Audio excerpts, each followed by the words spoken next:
মামলার অভিযোগপত্র থেকে জানা যায় ২০১৩ সালের ২৩ সেপ্টেম্বর সন্ধ্যায় রাজধানীর পল্লবীর ডিওএইচএস এলাকার একটি ডাস্টবিনের পাশ থেকে অচেতন অবস্থায় উদ্ধার করা হয় গৃহকর্মী ১১ বছর বয়সী আদুরীকে। এরপর প্রায় ১.৫ মাস তাকে চিকিৎসা দেওয়া হয় ঢাকা মেডিকেলে। গৃহকর্মীর সেই নির্যাতনের যাতনা এখনও তাড়িয়ে বেড়ায় তাকে। শরীরে ব্যথা আছে, ঘুমে পাতালে আর দেহি আর মারে।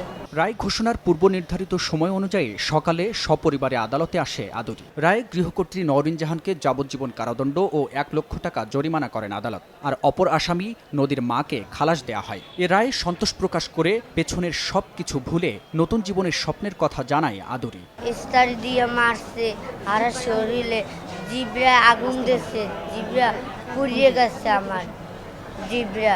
নদী মারিয়ে দাঁড়িয়া হেবার ডাস্টবিনে হারাই দিয়েছে। আমাকে ওটা কইছে কি যে এইরকম সাবিয়ে সাই না তোমরা জরুরি আইয়ে পারো।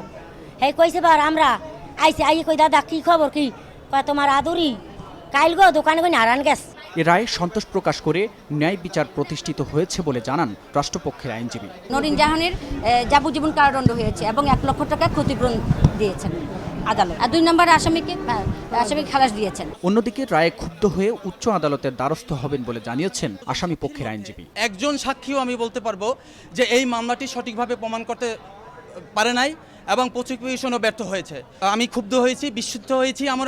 আমরা উচ্চ আদালতে যাব এবং আশা করি এই মামলা আমি ন্যায় বিচার পাবো। আদুরীকে নির্যাতনের মামলায় ২০১৩ সালের ২৬ সেপ্টেম্বর রাজধানীর পল্লবী থানায় গৃহকর্ত্রী নওরিন জাহান নদী ও তার স্বামী সাইফুল ইসলাম সহ মোট ৪ জনকে আসামি করে মামলা করা হয়। পরে পুলিশি তদন্তে গৃহকর্ত্রী নদীকে রেখে অন্য ৩ জনের নাম চার্জশিট থেকে বাদ দেওয়া হয়। এরপর অভিযোগ গঠন, দীর্ঘ শুনানি ও সাক্ষ্য গ্রহণ শেষে মঙ্গলবার মামলার রায় দেন আদালত।